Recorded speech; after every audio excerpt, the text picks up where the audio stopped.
All right, welcome back to Dext Maths Tutors YouTube channel. We're glad to have you, and like I always say, if you have not subscribed or you have not clicked the notification bell, please do well to, click on the notification bell and also subscribe to the channel. It's very important just so that you get notification once we upload videos and all of that. Thank you so much. And for those that have subscribed, wow, thank you. Thank you so much. Really appreciate you. All right, let's move on to where we stopped the last time. I said we're going to be diving into deeper waters. So these are the two questions we have to solve for today. All right. So the first thing you have to do as a math student, a correct math student. So the first thing you write is solution. Once you're given any problem, you don't just start until you write a solution. Then we go to number one. We'll write our question again. Given v square equals to u square plus 2as. Now this u here means that make use of it of formula. So this is what we have, and I say we should make this use of the formula. Like I always say, or like I said in the previous class, better put, that when you want to make something the subject of formula, what you need to do is isolate it. That's simple term rather to use for anything subject of formula. So isolate it. So the goal is to isolate you. So the first thing we'll do is that, and don't forget another rule that I said, whatever you do to the right hand side, which is this, you do to this side too. All right, let's move on. The first thing we do is that we subtract 2as from both sides. The reason is because we are trying to eliminate whatever is standing with u square. So this is what we do. Let me write that for you. Subtract 2as from both sides. So this is what we have. We have v squared minus 2as equals to u squared plus 2as minus 2as. That way this can cancel out. Then what we are left with is v squared minus 2as equals to u squared. Is that okay? Then another thing we need to do is eliminate this square, because they didn't ask us to make u squared for your subject of formula, rather u. So we are going to eliminate this square, and this is what we do. We look for the square root of both sides. So I'll just write that. Take square roots of both sides. By doing that, we have v squared minus 2as all square root equals to u square square root. That way we can cancel this, and we have square root of v square minus 2as equals to u square anymore, equals to u. All right, from here, don't forget whatever is on the right hand side is also equal to the left hand side. So we can simply write u equals to square root of v square minus 2as, and this is our answer. Is that okay? Is that simple? Is that clear? And is that accurate? Let me know in the comment section. Now move to the next one. We have p equals to square root of 2qh all divided by 100.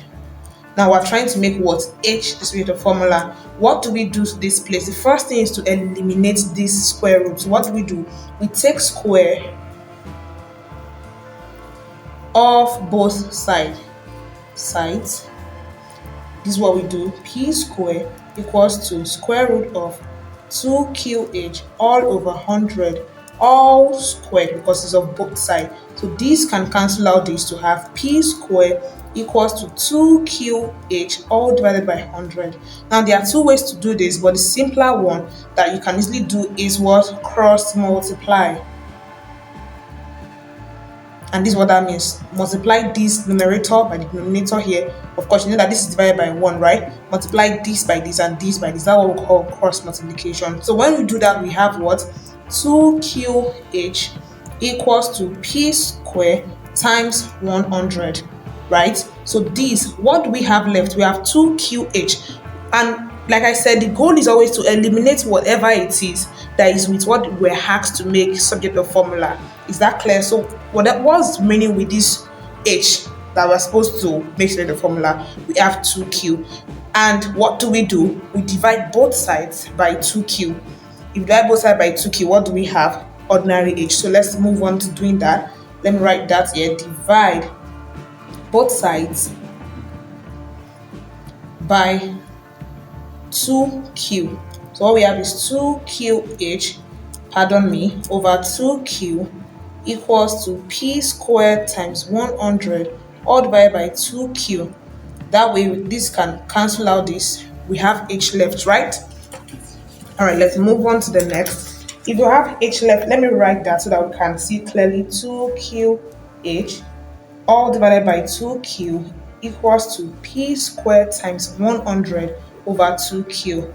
Like I said, this we cancel out this. We have h equals to p squared times 100 over 2q. But this can still be simplified, so this can be our final answer.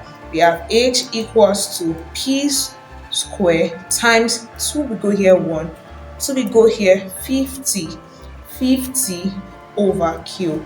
Now what we have is h equals to 50 p squared over q. Now we have our h and subject of formula. So that being said, thank you for staying in today's class, and quickly let me give you your assignment so that you won't forget. Make sure you solve the assignment and drop it for us on the Telegram group. Assignment. And don't forget, it's one of the ways you make yourself a good math student, or you get acquainted with your mathematics, is by solving. Make q subject of formula of the relation t equals to all square root of pq over r minus r square q. Then the second is make t the subject of formula of k equals to m multiplied by the square root of t minus p all divided by r. And this square is extending to this place. So solve this and drop your answer either in our email or on our Telegram channel. Thank you. We see you in the next class. Do well to subscribe and click the notification bell. Bye.